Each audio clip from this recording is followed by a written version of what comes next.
And it's 9 o'clock. Welcome everybody to the Pipestone County Commissioners Regular Board Meeting. Please join me for the Pledge of Allegiance.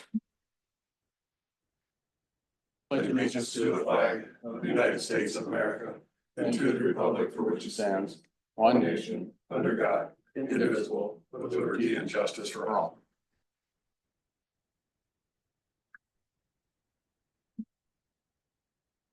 Thank you. Agenda has been provided before the meeting. Is there any additions or corrections to the agenda as presented? Mr. Chairman, I do. On the consent agenda, item number 2, Commissioners warrants, I have add-ons this morning of $2,912.02, $2,912.02. At 10:30 a.m., the purchase action item, you can put this down there. It's VEAM, VEEAM, maintenance renewal product.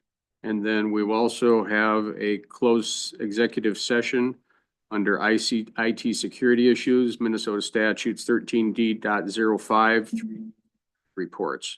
Bill Folger recommended that. And then we will have an item we'll take up in open session regarding that once we're done with the closed session. So that's all I have, Mr. Chairman, at this point. Thank you, Steve. Mr. Chair, with those changes, I'll move the agenda. I'll support that. Dan Dallas. Is there any further discussion? Not in favor, signify by saying aye. Aye. Opposed, same sign. Motion carried. Next, I'm looking for approval of the consent agenda, which includes the meeting minutes of 3/11/25, Commissioners warrants of $307,456.97 and $2,912.02. Auditor warrants of 3/14/25, 3/21/25, hospital warrants of $964,207.36. Mr. Chair, I'd move for approval. Thank you, Luke. Second it. Thank you, Doug. Any further discussion? Not all in favor, signify by saying aye. Aye. Opposed, same sign. Motion carries. Next up, we have Highway Engineer Nick Bergman. Morning. Morning.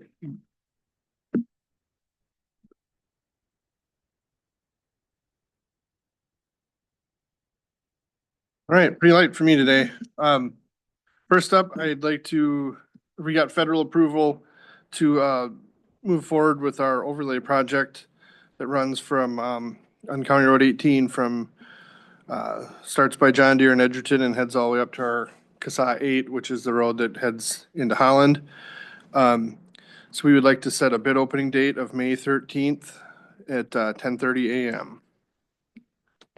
Make that motion. Thank you, Luke. Second Okay, thank you, Doug.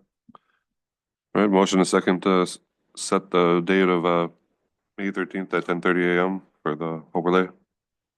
Luke? How thick of overlay are we gonna get? It's 2 inches if I remember right, so. It was 1.5 inches originally, but we upped it. We just felt it was right to do that.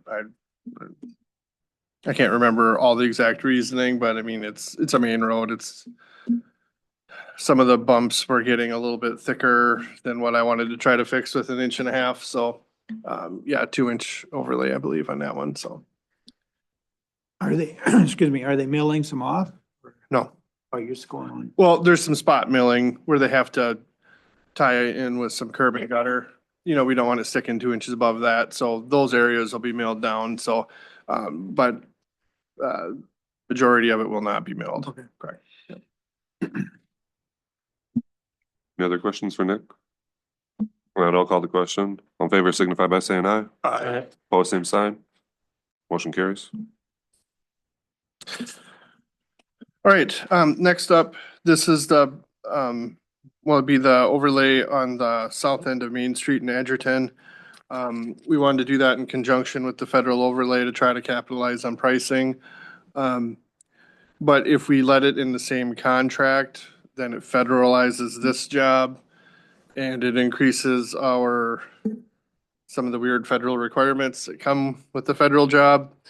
So in order to get around that, we want to do it in a separate contract, have the opening at the same time, but give the bidder on this job, give the low bidder the option to back out if they're not the successful bidder on the federal overlay. The point of doing that is because if they say turn in their bond and might be the low bid on this, um, you know, they would have to question how they're gonna do their mobilization. And if they were a low bidder and had to do this job, and if they weren't the low bidder on the federal job, that would mean they'd really have to put all their mobilization costs into the small job. So by us saying, hey, we want you to bid competitively, comfortably. So if you're not the low bidder on the big job, you can withdraw your bid on here. So, we feel like that's a good way to get around or to make sure we get the most competitive bid possible on the Edgerton project. If that would happen to work out that way, then it would just delay that first project because we'd have to go back through the process again. Or is there an option to take a second little bit? We'd roll it to the second bid then, Okay.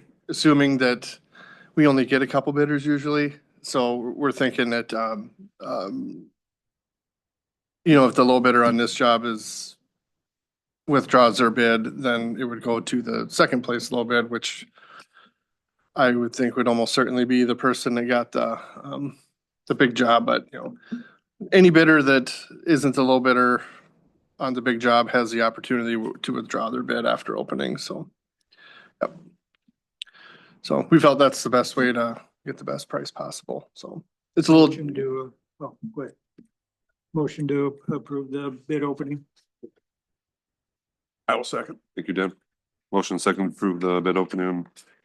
That's May 13th at 10:30 a.m. as well. Yep. Any further discussion? Not all in favor signify by saying aye. Aye. Opposed, same sign. Motion carries. I guess, now I'm thinking of it, matter, but we won't be able to award that day because we have to send everything off to the feds. They have to give their blessing, but so we could probably do a contingent award, but ultimately the feds would have to say it's okay to proceed, so. Next item for me is purchase of a trailer that was in our budget, but I had a couple questions come up and for Nate, and Nate's out until Thursday, so I prefer to table this till a later date. I want to get those questions answered, so. What type of trailer are you looking at? It'd be pulled with a pickup, if that's what you're asking. It's not like Skid a, loader trailer? Yeah. Skid Yep. loader trailer. yep. It's not like a tandem truck trailer. It's for like a pickup, or if we get that ambulance chassis, we pull it with that too, and, yep. So.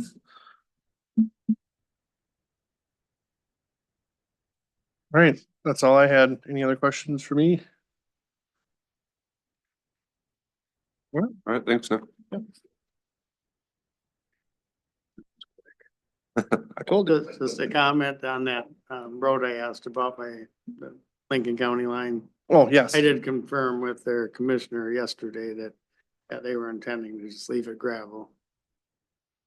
Right, I And that's what your figured that was, engineer said too. yeah, yep. I guess they did it last fall though. I didn't notice it until Right. last week, which is really odd timing with that question that you got. Right, yeah, and I don't know, maybe that guy just went on it recently or something.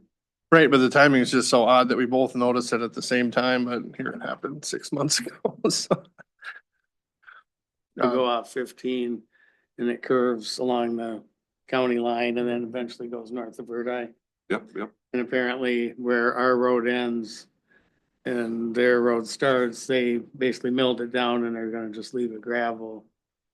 Which way, east or to the north? Mhm. Or- Well, so our County Road 15, where that curve hits the Lincoln County line, right as it hits the Lincoln County line, there's a road that was paved for the first time 10 years ago or whatever that heads north of there, but pavement used to run, I think, another half mile to the east and then curve and go up into Verdi. Yep. Well, they milled that segment of the road and turned it back to gravel. Oh, they did. Yeah, yep. I didn't realize they did that, but it's not our road, nothing that we did, but that's the Lincoln County or whatever township that is up there jurisdiction, but. And apparently they talked about it in 2009 when we did our project. And they mentioned that they were planning to, make it gravel at some point when it wore out. Apparently they must have felt it wore out. And So we got questioned thinking that someone was thinking that we did it, but it wasn't us, so not our road. We didn't do it, so. Yeah. All right. I think so. Thank you. Next on this, we have Beth. Do you know if she's ready, Steve? Get them, they're in my office. Yeah. All right, thank you.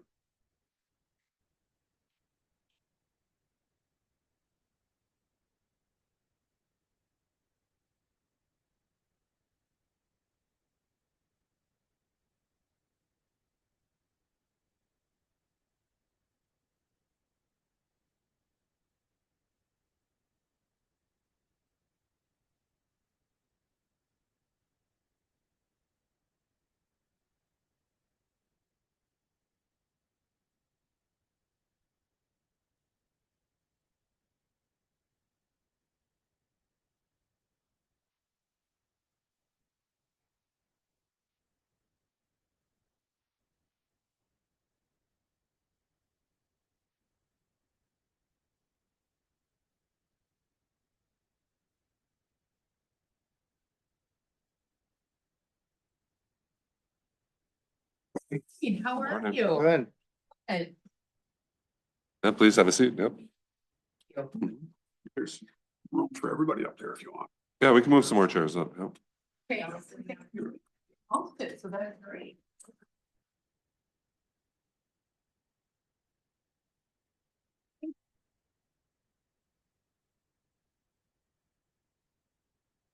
Everybody's here. Morning.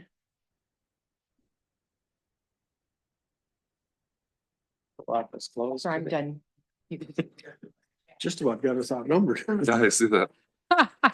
Well, thank you for having us this morning. We really appreciate it. And since I've been on board, it'll be 8 years in July. We've been coming to our county members and kind of providing an update of, what we've done during the past year.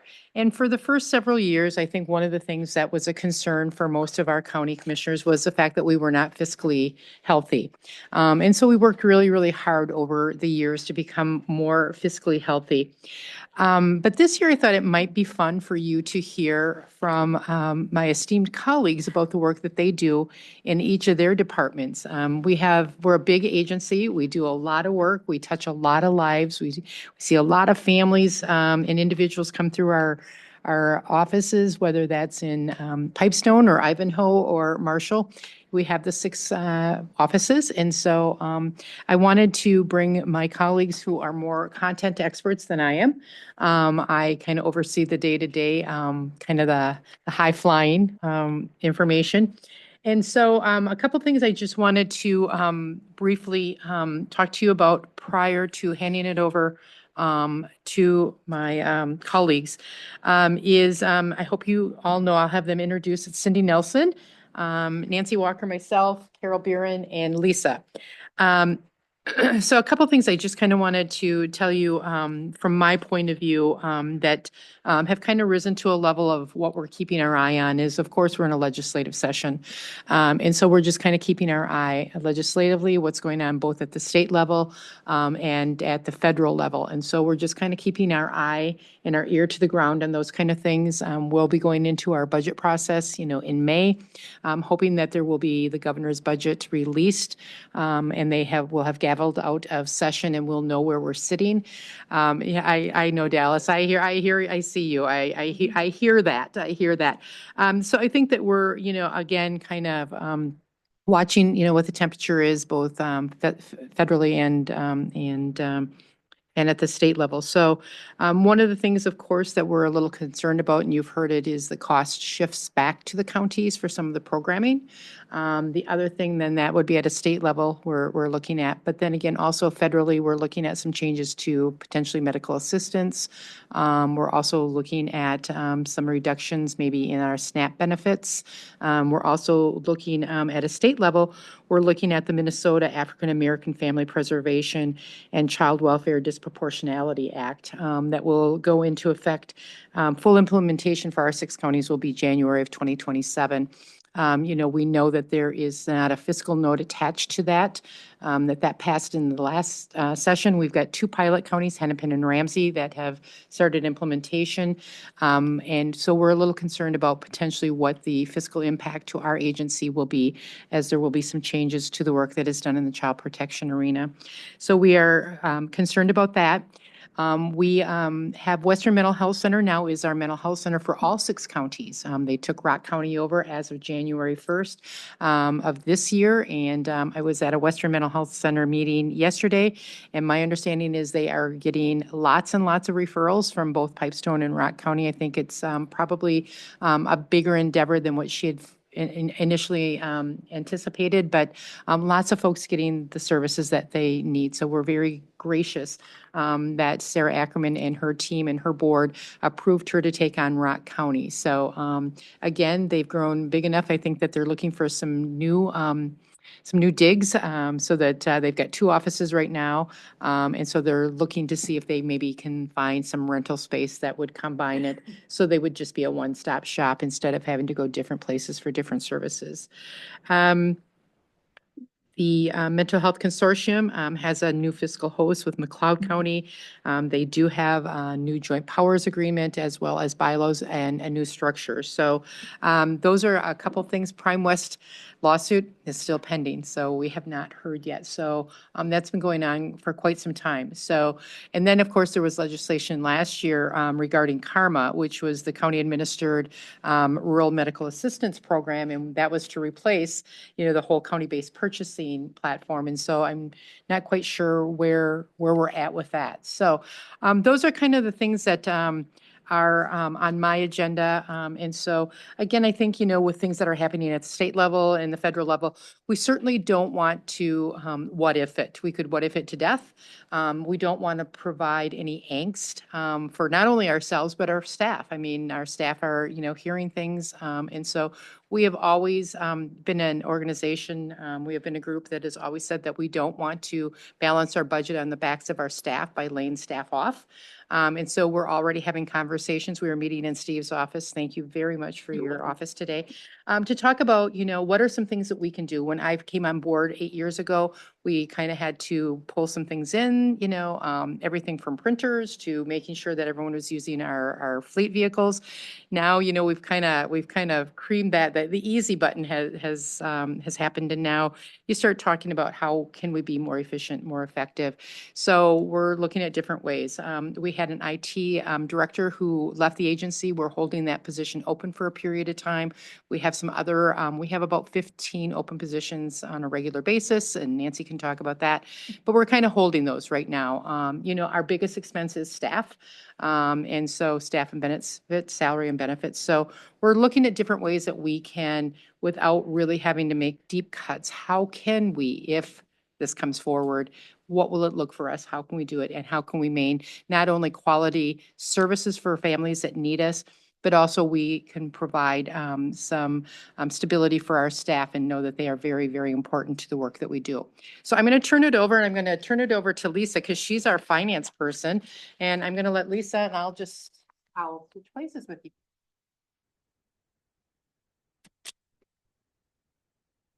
Good morning, all. I'm just going to give a quick recap of our year so I can get my other colleagues to share their various program areas. For the end of the year, we ended on a checking balance of 2.1 million. Our overall cash and investment balance was at 15.2 million, but we have certain restricted and designated funds for certain program areas. So pretty much our general available balance was 12.3 million. Our self-insurance fund, which is what we have in our agency, is at 1.5 million at the end of the year. We're currently running that balance right now, right around there. We were about 1.6 last month, but we dropped down to 1.5. So the self-insurance fund is very healthy for our agency.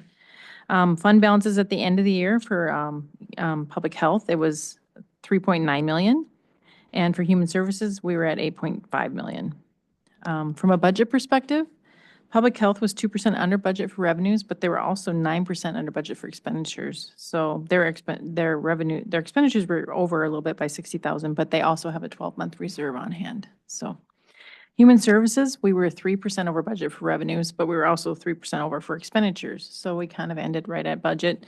Our expenditures exceeded our revenues by about 70,000, and we currently have about 3.5 months reserve from our last audit on hand. For the budget for this year, for 2025, we're in our second year of our union contract. We'll be up for negotiations this fall again for our union contract. We applied a 4% increase across the board for all employees this year in 2025. We currently have a 3% differential pay in place for child protection workers, public health, nursing workers, as well as the supervisors in each of those program areas. And that currently will go through till the end of the year as well with the union agreement. Health insurance, we saw a fairly large increase last year. We had a 9.5% increase. So the total cost is right around, we're close to 300,000. But according to the union contract, we had split that 50-50. So the agency carried 50% of that cost, and then we also took 50% of the cost. The employees took 50% of the cost. At the end of the year, we were running right about 16 open positions, but I'll let Nancy elaborate on that too. A lot of them are public health nurses, and we had some social workers and eligibility workers. It was kind of across the board for the other positions. There were no new position requests. We're trying to keep it tight. Try not to have any new positions added in. When we looked at overall, as far as numbers, with a 4% increase, we're talking about 578,229, and then with a $3 increase, it was 251,550. And with our health insurance increase to the agency, it's about 148,000. So roughly, it was a total commitment of about 1 million almost. So this year, IT requests, we're trying to keep those down to a minimum. We replace our computers about every 5 years. We have about 250. Well, right now we have about 257 staff on, but right now we're running around 250 to 245, depending if we're not full. We generally replace about 50 laptops a year, so that's how we kind of replace them in a 5-year stint. And naturally, all our typical IT requests, we have our typical antivirus and everything else. As a county, all those costs that are part of the agency. We're currently running about a 34 vehicle agency fleet right now. According to the Human Services area, our levy funding request for 2025, as you know, was a 5% increase. So it was right around 665,260. A 1% increase in our levy is about 133,000. So just to give you an idea, our total human services levy funding was 13,970,465. So we adjusted our county burial final disposition policy last year. And we found some savings there because we refined it and tuned it, and there's been some cost savings there for us as well, and for the counties. For the public health side, community health, they had a living funding request of a $15.25 per capita. That was a $1 increase from from the normal increase. We had taken a 1-year decrease of $12. Otherwise, normally we're running around about 14.25 per capita. Total public health funding for this year was $1,123,025. So I'll let Carol elaborate on their, they just recently redid their CHA chip, and I'll let her expand on that when she speaks, and the cannabis grant as well. So basically, across the board, as the agency goes, we had a total agency levy request of $15,993,490, and we have a total budget of $38,174,732. So that's what we have going on. And as Beth elaborated, we're really looking at the legislation and worrying about cost shifts in different program areas. So we'll be watching that closely, and the budget will probably be tightened. So anyway. And that's all I have for you guys. If you have any questions on the financial side of it, Questions? or you can ask in the end too. So, All right, right, thank you. Thank you. Great.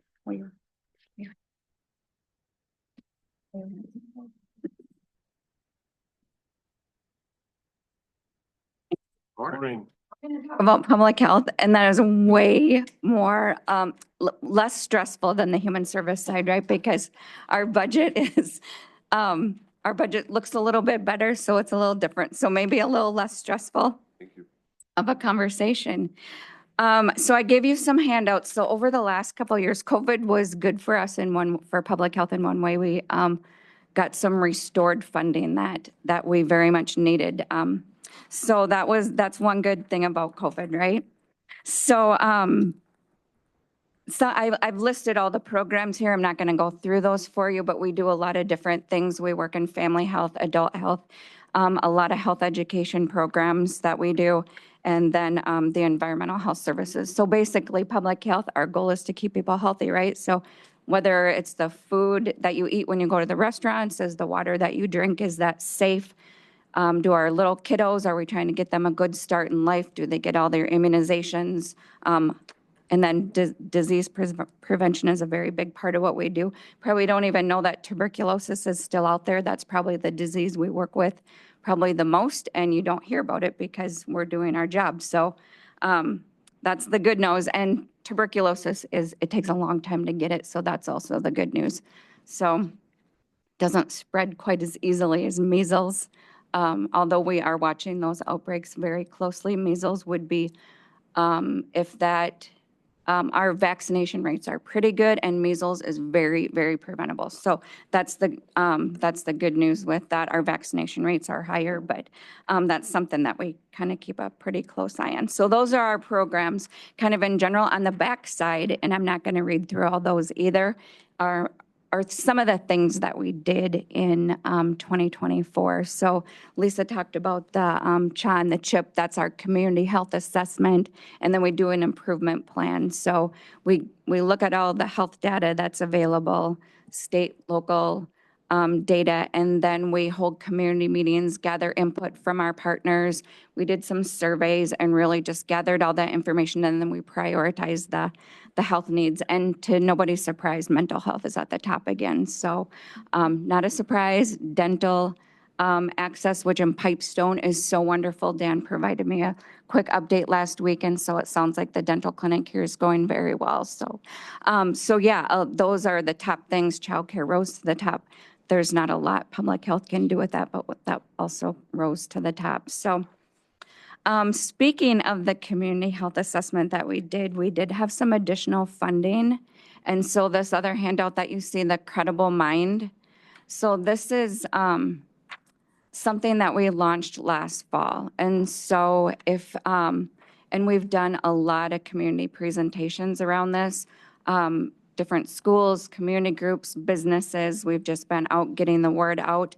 But basically it's for the folks that have maybe some mental health concerns, but they're not to that level where they need to meet with a provider. So it's more of a self-help platform is what this is. And it's free for everyone to use. And so right now there's a lot of stress going on with all the things happening at the state and federal level. So you can go onto this platform and you can find some podcasts or videos or other tools and resources. So feel free to share this with anybody, and you can find this on our website, or we can do presentations to different groups with that. The other thing that public health has really spent a lot of time on over the last year is on the opioid settlement funds. There is another round of grants that will be available for the opioid funding. That's probably happening at our April board meeting, the April Southwest Health and Human Services board meeting. Those funds will then be released. And so there's many different areas that you can work on, prevention or under law enforcement. But one of the areas is on harm reduction. And so this we also kicked off last fall. So that's the NAPS. And so in Pipestone County, we do not have the naloxone at our offices because the medical center provides that. And so in 4 of our office locations, we have that available. Basically, it's a lot of times what we'll see is maybe a loved one will come in, have the naloxone on hand in case somebody that they know is using, and then they'll have that on hand in case they would OD. So, yeah, so that's available as well. If you need more information on that, please let us know. And the other things I want to talk about just very briefly is the Drug-Free Communities Grant. The app came out, and so that is great news. That is a program that is federally funded. It typically comes out in January. And so I'm guessing with the unsettlement at the federal level that they were waiting to release that to make sure those funds were going to be available. It's not saying that 100% they are going to be, but they did release that grant. And so that is good news for the Pipestone community. So we will be working on that application as well. All right, that's a lot of public health in a very short amount of time. Do you have any questions for me? Give you an opportunity to put a plug in for our Hidden in Plain Sight coming up in April. Oh, Part of our prevention program. yes. Yeah, I think there's a couple actually. Is there? It's April 3rd at 6:30. Oh, The next one scheduled here. yep. I knew there was one coming up. Thank you so much for mentioning that. The other thing is we have another Hidden in Plain Sight at our all-staff meeting. Yep. So I'm not sure who's doing the one in April 3rd. I think Buffalo Ridge Task Force is involved. Right. Can you elaborate on it for the public, what Right. the Hidden Plain Sight Yeah, is? so Hidden in Plain Sight. So what that is so they'll, the Buffalo Ridge Task Force, along with other community partners, help put on this event. But it's basically they set up a bedroom and then they put different things in this bedroom that you would, like if you have kids and you went into their bedroom and you would think, well, that's just like a flash drive for your computer, or it's a baseball cap or whatever. And it's like, really, there's a lot of different drug paraphernalia and you'd be surprised at what it is. So you walk through the bedroom and then you try and identify the different things. And then the drug task force will do a presentation and say, you know, these are the things that were in this bedroom. And most times parents are they're very shocked at the different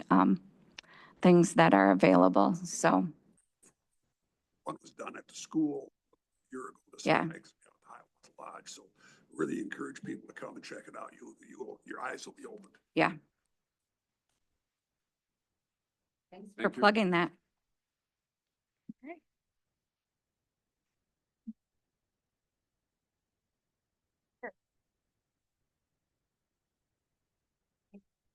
Thank you for that. That's for last time. Cindy Nelson, Social Service Division Director.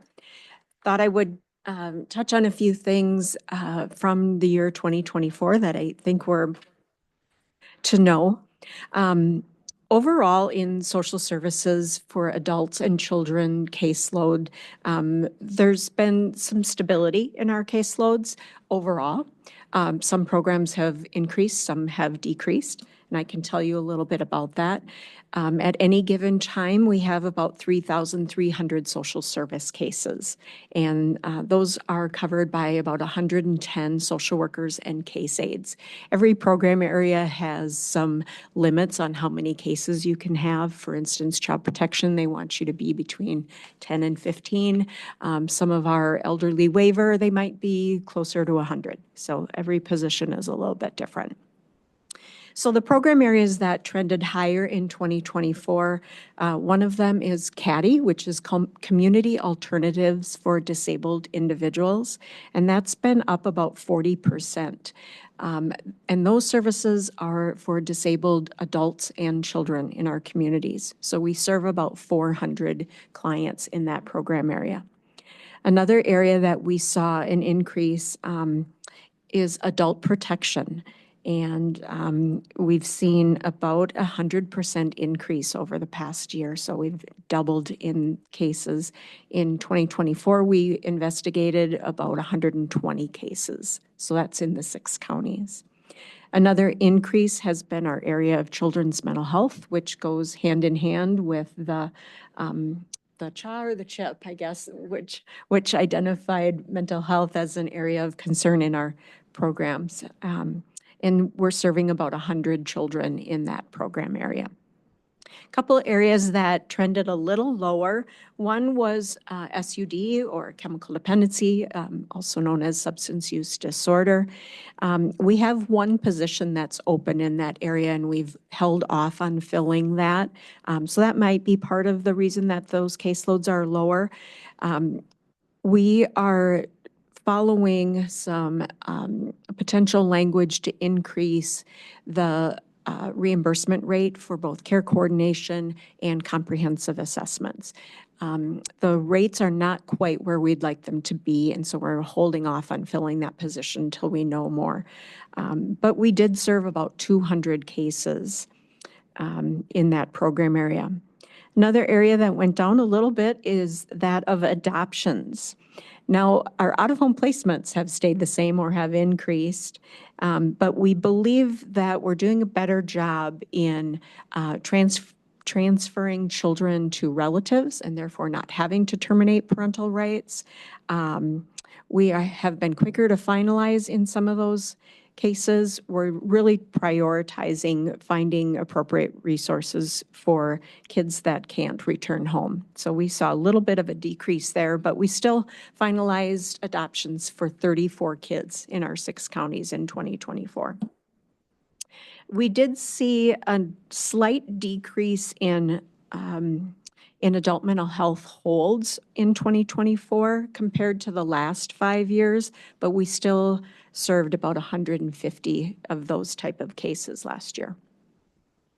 Again, in out-of-home placements, we had a high of 173 kids in care 1 month, but we also had a low in December of 142. So that can vary day by day, week by week. We've had some large sibling groups up to about 8 kids in care. Half of those kids are in foster care. The others are in situations such as a group home or another type of facility. 36% of the placements in 2024 were related to parental drug or alcohol abuse or misuse or inability to care for their kids because of that. And then another 22% were more specific to the child's behaviors, whether it was mental health or issues in the community, et cetera. If you're interested on a monthly basis what our out-of-home placement numbers are, they're always in our board packets, so you can find those online. Let's see, the average number of kids for the last 5 years in Pipestone was 22 kids in care per month. Licensing has been down a little bit. We have about 50 fewer in-home daycare providers. And we have about 12 fewer foster homes. We have a few more relative foster homes. Again, we're really trying to find relatives for kids that need to go into care. Is that Pipestone or is that? Nope, that's across the 6 counties. 6 Yep. counties? Some have asked why we've seen a reduction in those daycare providers. I don't think COVID helped it. I think the expectations for providers during COVID was just very difficult. Some of the increased demands of providers. We think there's probably about the same number of spots available for daycare, which isn't enough. And we're always recruiting more child foster care and daycare providers in our communities. In 2024, I sat in on about 40 interviews for new staff. So that was a lot of my time in 2024. As of January 1st, 8 of our 18 child protection workers had been here less than a year. So that's concerning to us that we've got workers doing very critical work and they're not up to speed yet on the laws and what's expected for their positions, prevention, safety, et cetera. So we're doing the best we can there. So yeah, 8 of 18 had been here less than a year. 4 of the 18 had only been here 5 years or more. So we are very fortunate to have those that have been here for 5 years or more. Right now, we have 1 opening in child protection in Murray County that's been open since October. We have somebody who's graduating in May and has committed to starting in June. So we're excited about that. Just wanted to share that when Prime West released their RFP for mini grants maybe a year and a half ago, we applied and were awarded 3 grants. One of those was for a resource navigator. We've kept her really busy. She helps individuals who need to apply for programs across the agency. And sometimes individuals just have difficulties filling out applications, finding the correct documents, et cetera. Where do they even start? So she's been busy with that.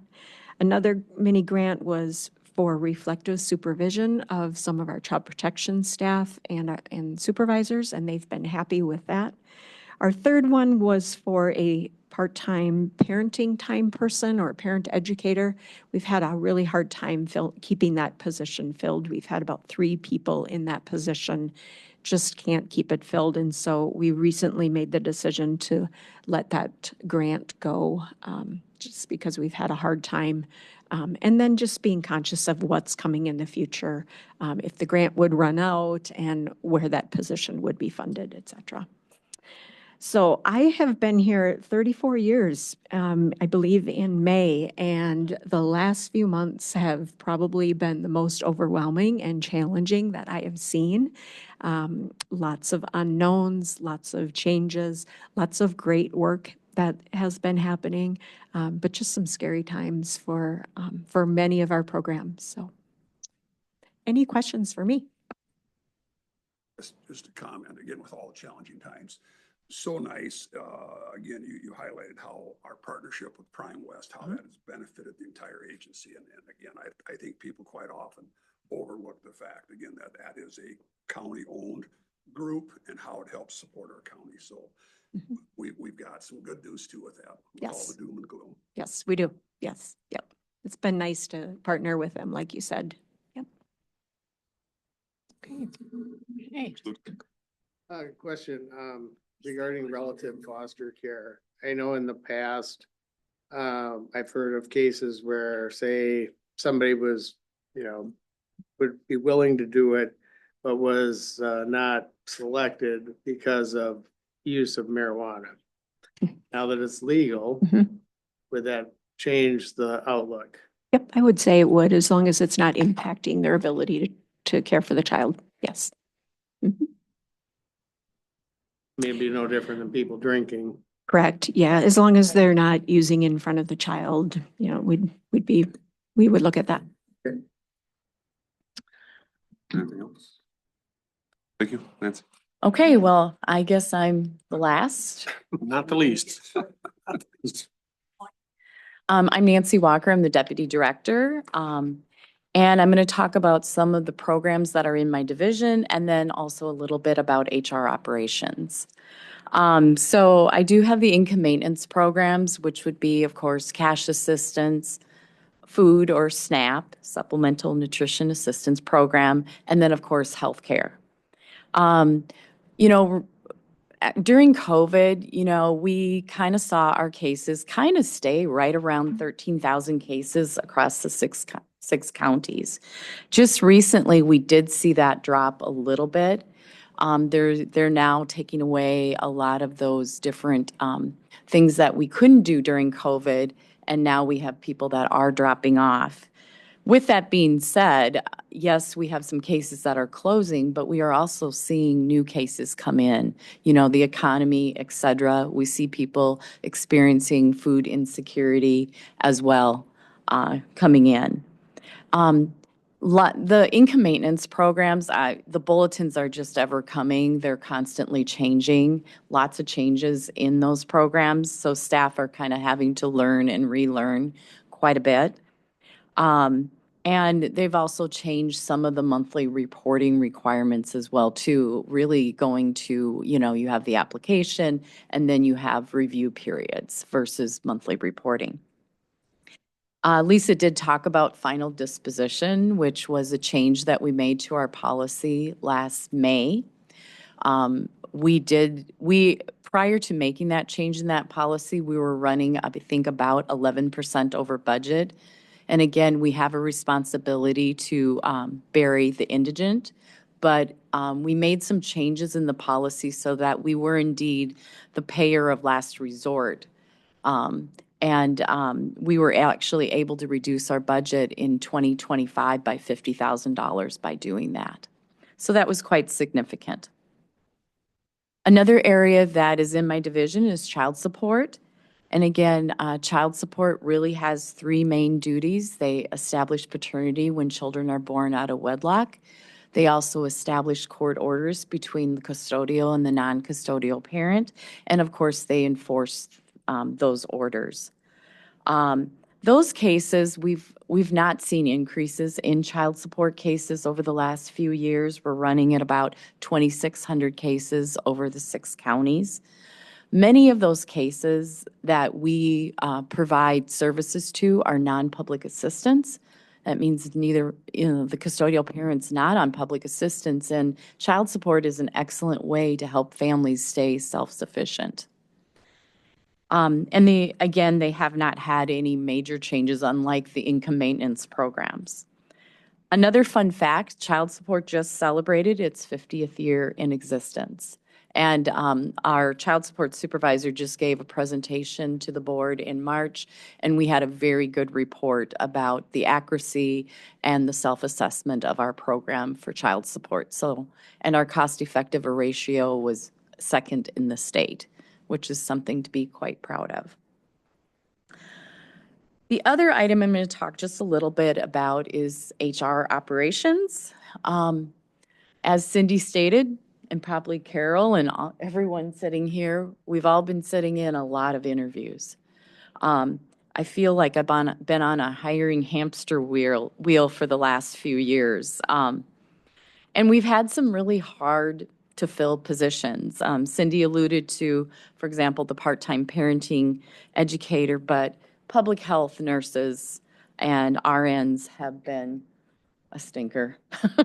That's my best way of putting it. And some social work positions in certain locations. Right now, I think we have 7 openings in public health. We have 1 adult mental health position open in Laverne. We also have 4 positions that right now we've just put a pause on for 90 days because we just want to see what kind of comes out of the legislature. And then we also have 3 other positions that we've really had on pause for quite some time and probably will likely not be in our budget for next year. We have had at most times 12 to 15 openings. Interesting, our highest turnover is 1 year or less. I mean, even though I believe that we put a huge investment in onboarding, through the recruiting process, explaining the job, having them come on site to get a day in a life, they're given a mentor. I think that there's still kind of a workforce mentality. Well, I'll try it. I'll see if I like it. And I don't know that there's still I don't know if there's this mindset about coming into public service and making it not only a job, but a career. Cindy's been here 34 years. I will be here 33 years in September. I think the mindset's just a little bit different with the workforce. We have also had 6 retirements since December. And, you lose that institutional knowledge, and that's huge. I would say with most of our positions, getting people up to speed, which Cindy alluded to as well, we're talking a year to 2 years because just of the complexity of the programs that people are working with. And we are hiring a lot of new candidates right out of college, and then they're transitioning from, going from being in college and now they have that big boy and big girl job, which is a little bit different as well too. And again, we continue to deal with kind of the expectations of the workforce, perception of coming into public service, but also what their expectation is about work. So probably 2 things that are really on, I guess, what I'm really looking towards through the end of the year, just like you are also probably doing, is preparing for Minnesota paid family leave, which I think is going to be an interesting thing. We'll see if anything happens in the legislature. I think the bill to delay it is still alive. I've heard it could be a bartering chip as we get close to the close of the legislative session.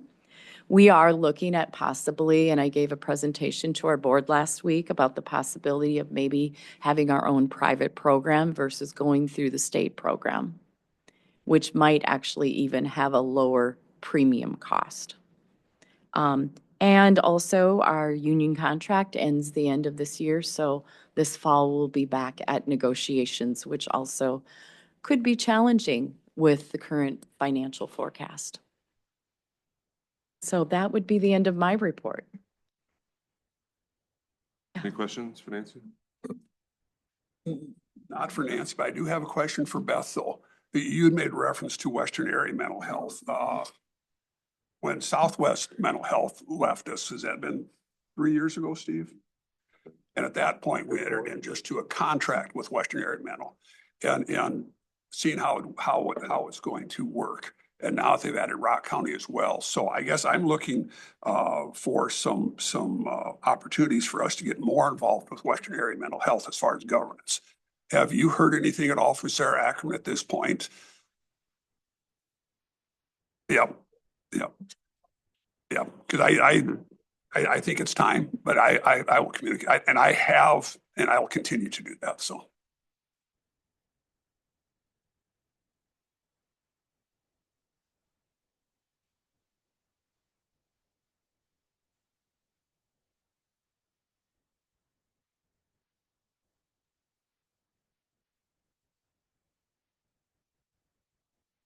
Last year.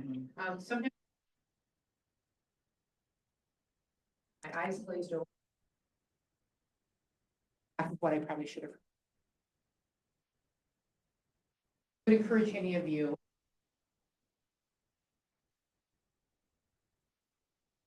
To come in and go through following our. So, arriving. We'll have lunch for you. Because,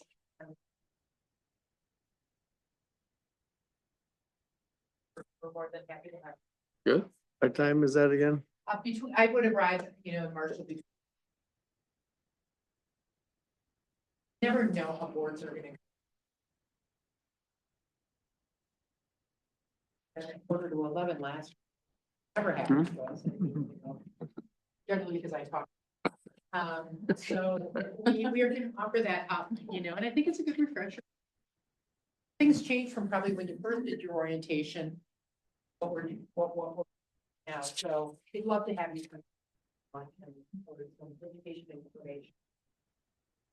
Thank you so much, Beth. Thank you for having us today. Yeah, thank you. Thank you.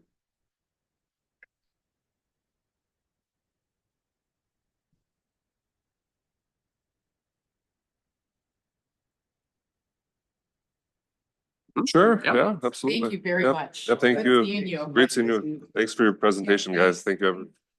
Everyone. Mhm. See ya. You guys want to take a brief recess or do you want to move on to other business? I'd rather keep going. Keep going? All right, that sounds good. Right, you guys. Steve, would you like to handle HR updates?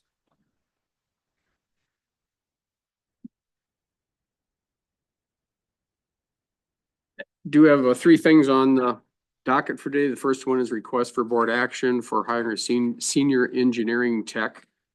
I do have a copy of that in the requesting to hire a senior engineering tech at B31 step I. That's $37.59 an hour, 78,180. Nick and Jared have worked very extensively recruiting this candidate, and this candidate has decades, 23 plus years in relevant engineering tech experience, is a person that's in our region as well in Southwest Minnesota. Is working as another senior engineering tech in another county out here as well. Recommendation to the board, because this is a step I, the board has to approve this because greater than a step C, is recommending to hire the candidate at B31 step I 3759. And once this is taken care of, we'll be able to come back to the next meeting and give the name of the person who, assuming they accept the position at that rate. Thank you. Move to approve. Thank you, Luke. Is there a second? I'll second that. Thank you, Dallas. Any further discussion?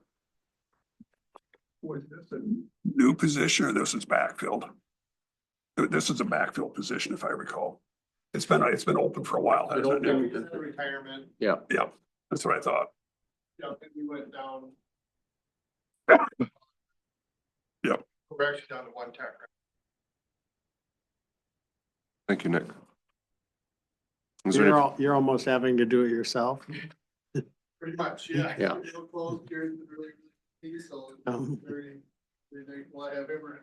Right. Is there any further discussion? Not all in favor signify by saying aye. Aye. Opposed, same sign. Motion carries. Appreciate that. Going on that, have that position filled. That'll be great. Interviews will be conducted Wednesday, the 26th for Deputy Auditor 1 position. That's rated at a C41. Salary range 3498 to 4722. Have 4 on the docket for interviews tomorrow. In the process of reviewing applications, I'm in the process of reviewing the applications for HR Director. Interviews will be scheduled as soon as possible with Personnel Committee members. So we're tentatively scheduling for next week. We'll get the dates and time worked out in the afternoon for Luke and Chris and myself for the interviews. So I'll keep you advised where we're at. Thank you, Steve. Welcome. And that's all I have, Mr. Chairman, and board members today for HR. All right. Other, You have something? You want to come up, Nick? Use the mic, please. Thank you.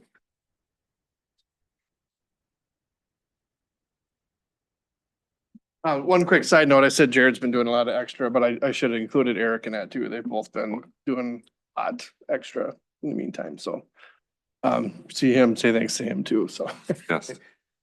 Thanks. Yeah, thanks, Nick. Okay, other business, we have fairgrounds use for Relay for Life on. Mr. Chairman, you have that in your packet as well. I wrote that up for you.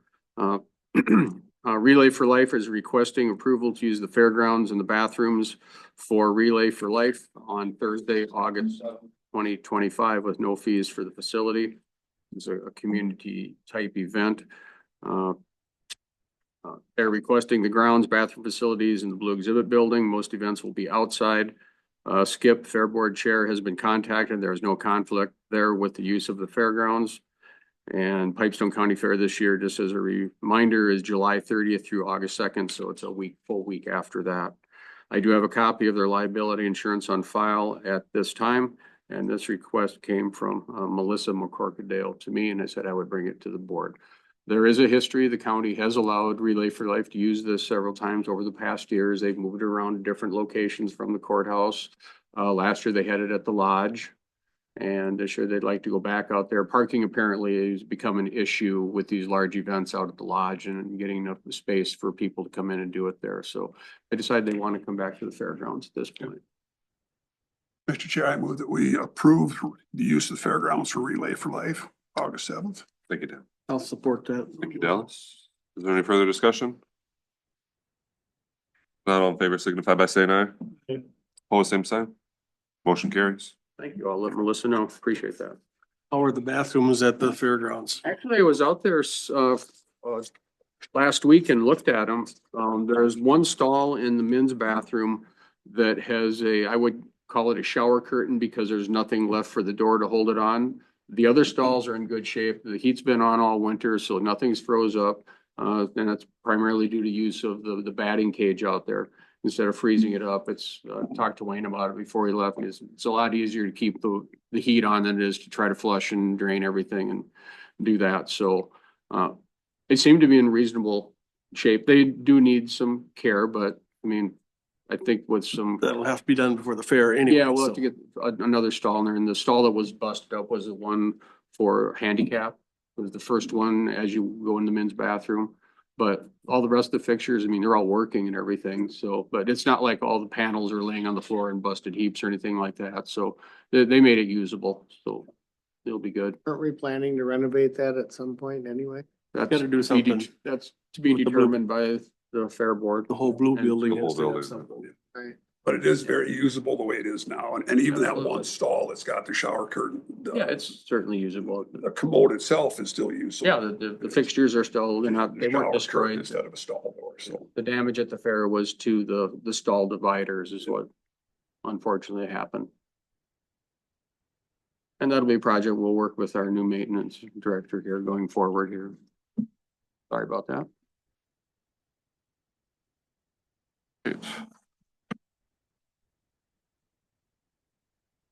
Any other business, Steve, or? We'll take off on right now. Okay. Mr. Chairman, Yeah, no. for information, did we hire a new facilities?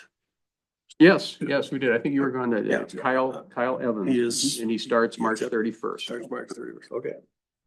Good. Very excited to have him coming in. Good. On that note, was, Wayne still planning on coming in to teach or mentor Kyle at all, or is that? Oh, yeah, still I'll get a happening? hold of Wayne too. Yeah, Okay. definitely. Very good. Yeah, make sure they have each other's phone numbers, so. Yep, I'll have. Very good. Thank you. Well, Dan, you have to take off. Yes, I do. Yeah, so do I take a recess? And I'll have to excuse myself. I got an appointment. Take a brief recess until Casey or Bill's ready and. Okay. All right. Okay, we'll reconvene the meeting. It is 10:11. Next up, we have Casey Sievert, EMS Director. Good morning. Morning. Morning. Morning. All right, so I assume you all saw my request. This is certainly something that we've talked about more than once in budget meetings. So I'm here today asking for approval to order and purchase a new 2025 Ram 2500 Bighorn pickup. I have two bids in there, and the bid from Papic Motors is significant less than the bid from Billion, and which even allows a little additional room to add like the running boards, do the spray and bed liner, mud flaps, and the floor liners for a total of $52,250. Billion bid is for $57,201. And that's without all the extras. It will be a 6.4 V8 Hemi. We want to do that versus obviously doing a diesel. And this will be replacing that 2004 Suburban that has been fantastic over the years, but after 21 years, it's time to send her down the road and replace it. So that would be the first request, is to approve the purchase of pickup. Oh, you get a little better mileage with this too, and Probably. And I mean, we're doing the 3/4 ton because we do haul that big FEMA trailer, and Right. some of the other ones, we haul the generators and the light towers pretty frequently. So It's probably better equipped to pull those things. yes, Yeah. absolutely. Yeah, the sheriff's office has used their pickups a few times to pull that FEMA trailer, and it squats them pretty good. So You gonna be adding new emergency lighting or?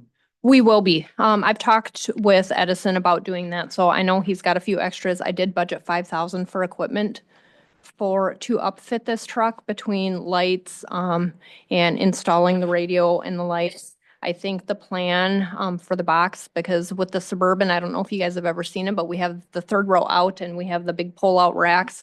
So my plan is with the pickup is to order and install one of like the decked systems that like has the pull-out drawers in the back for the bit of equipment that we do keep in there, and then a tonneau cover. So that'll be above this, what we're talking about? Yes. Yeah. Yep, that'll be separate, and I have a separate budget for that, or a separate line item.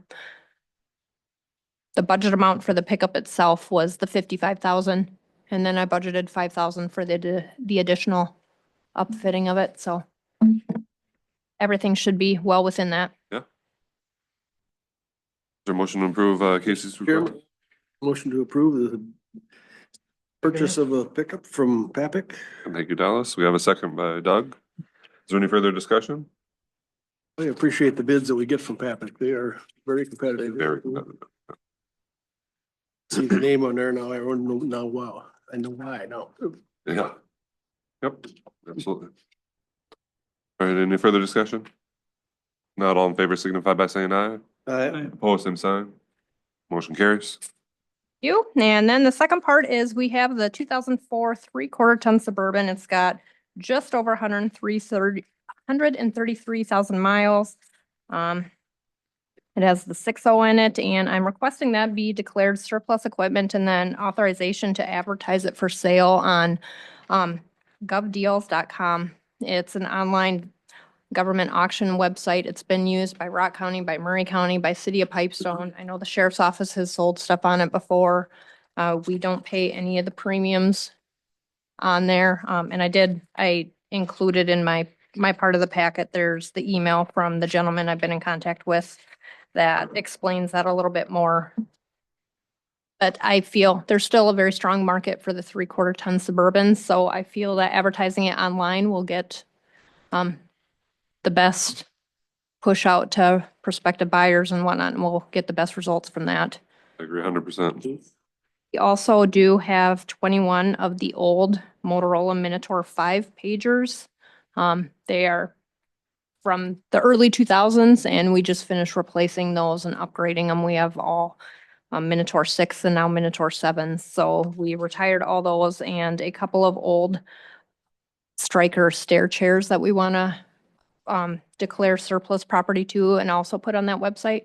We've done some looking, and both of those items have sold on the website, and it's better than letting them sit around or try to junk them around here. I'd rather even get a few bucks from them online. There still are places that are looking for those, whether parts for the pagers or whatnot, but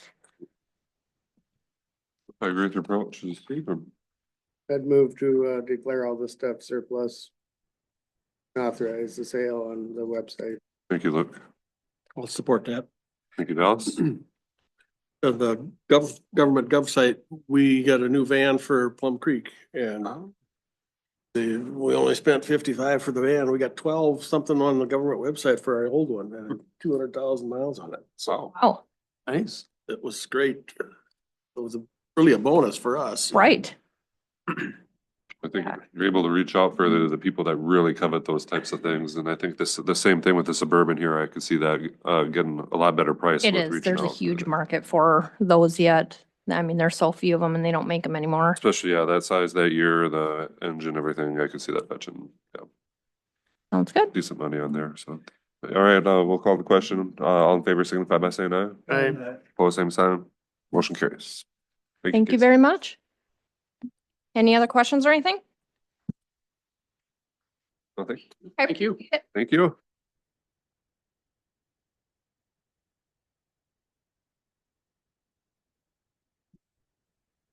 Bills, okay.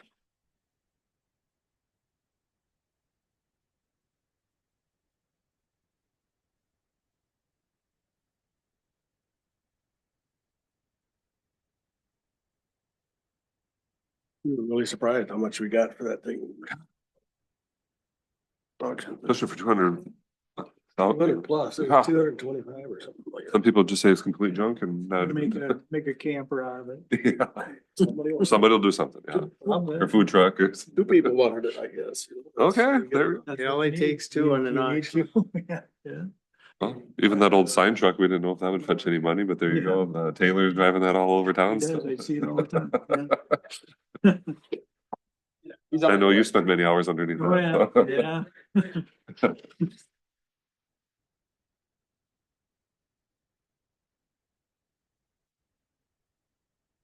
Morning, Bill. Bridget, Ryan. Morning, guys.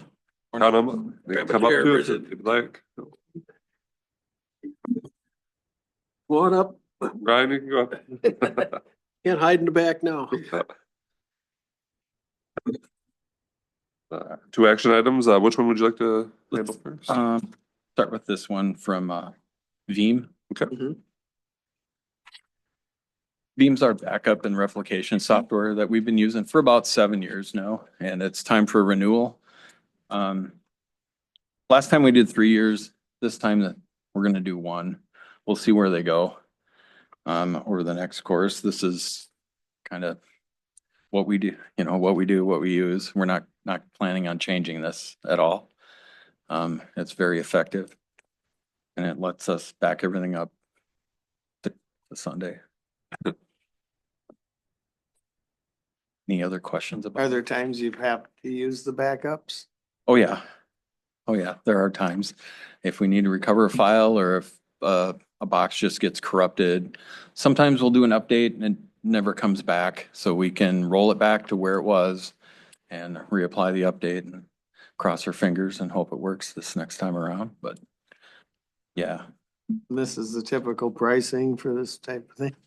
It's gone up just because of how we use it. We used to just have one server with a couple sockets in it, and now we're at 5 with 2 in each one. So it's buying 10 licenses basically, is how they have this.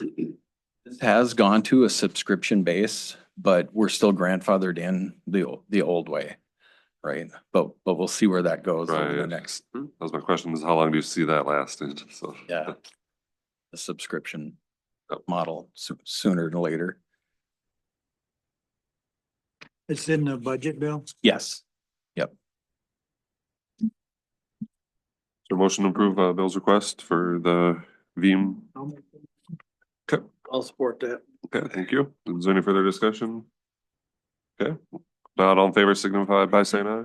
Aye. Opposed, same sign. Motion carries.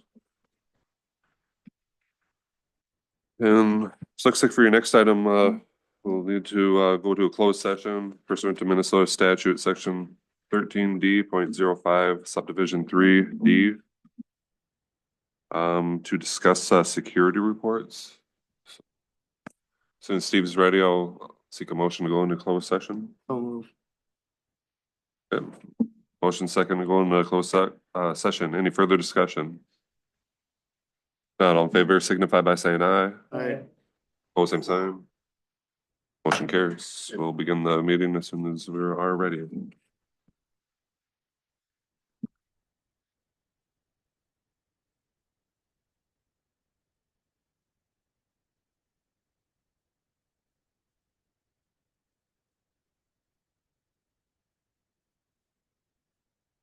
Yep.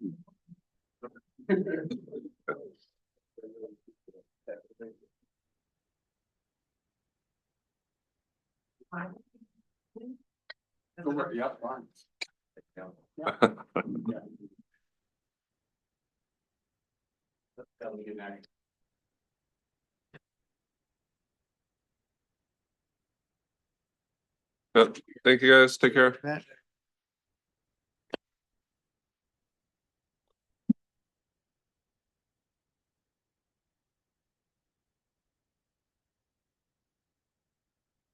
Sure. No problem.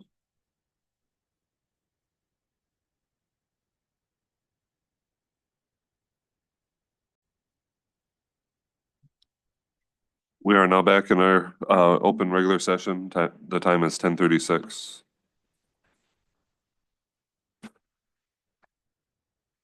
This time, look for a motion to approve bid from Polito Inc. for consulting services for IT. I'll make the motion for approval. Thank you, Doug. I'll support it. Thank you, Dallas. Any further discussion? If not, all in favor signify by saying aye. Aye. Opposed, same sign. Motion carries. Thank you. Okay, thank you. Good luck, people. Yeah.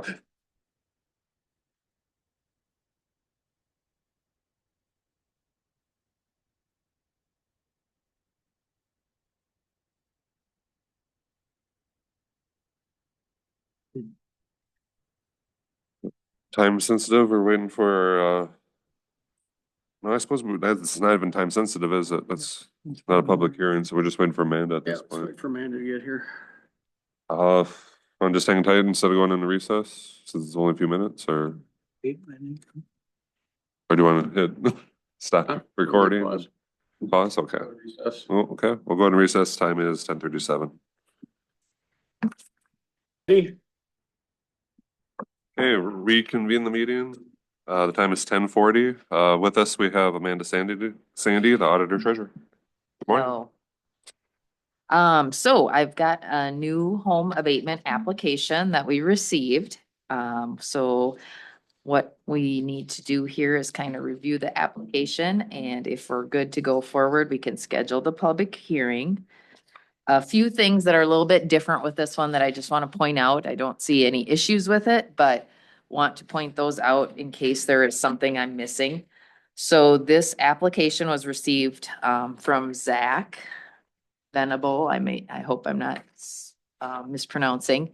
And then it's actually for a parcel that is owned by Glenn and Barbara Van Boekel. And they So they also sign the application as owner.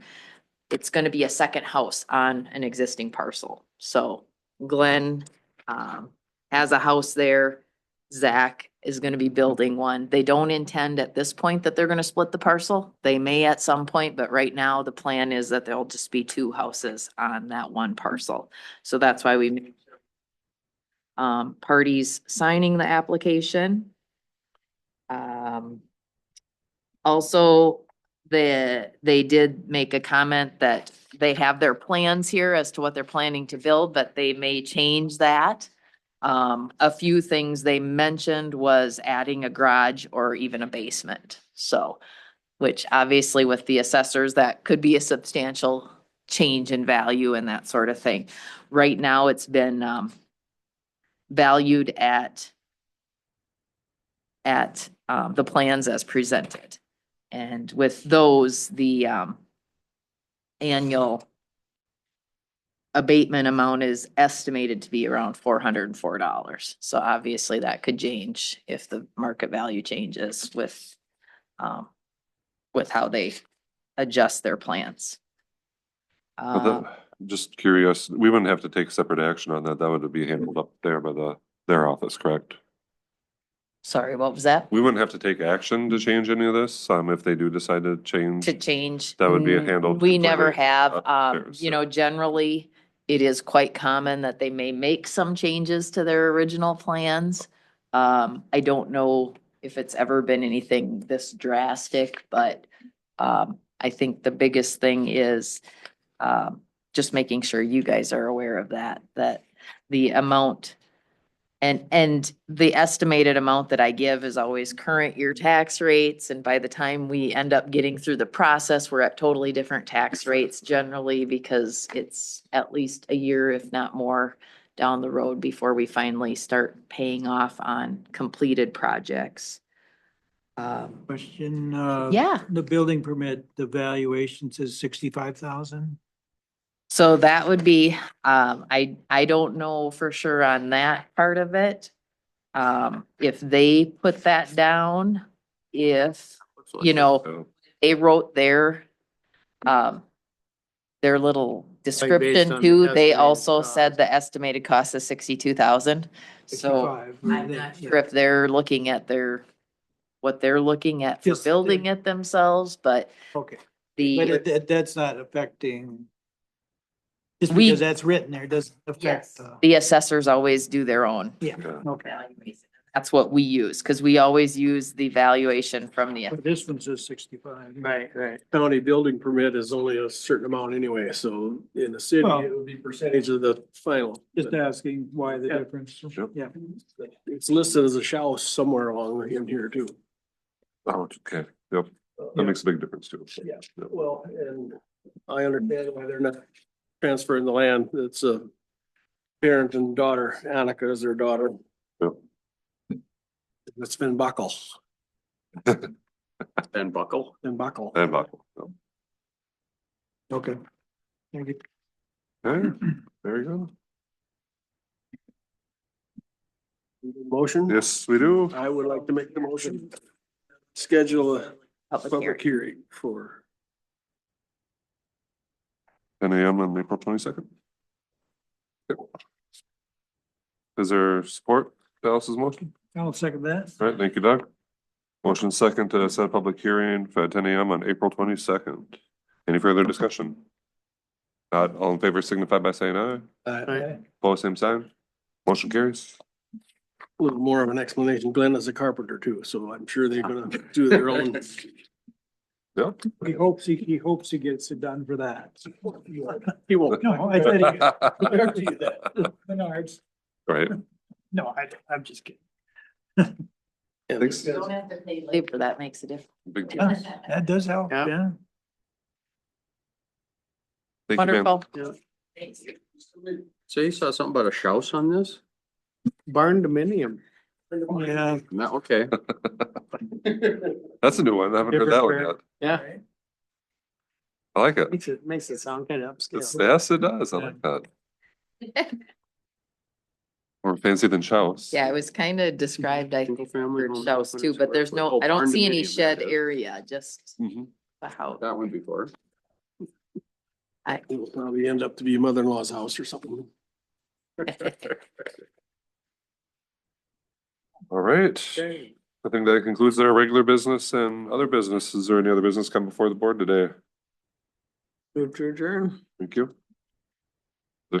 Second. Motion by Luke, support by Dallas to adjourn. Any further discussion? If not, all in favor signify by saying aye. Aye. Both same sign. Motion carries. We are adjourned Returned. 10:47.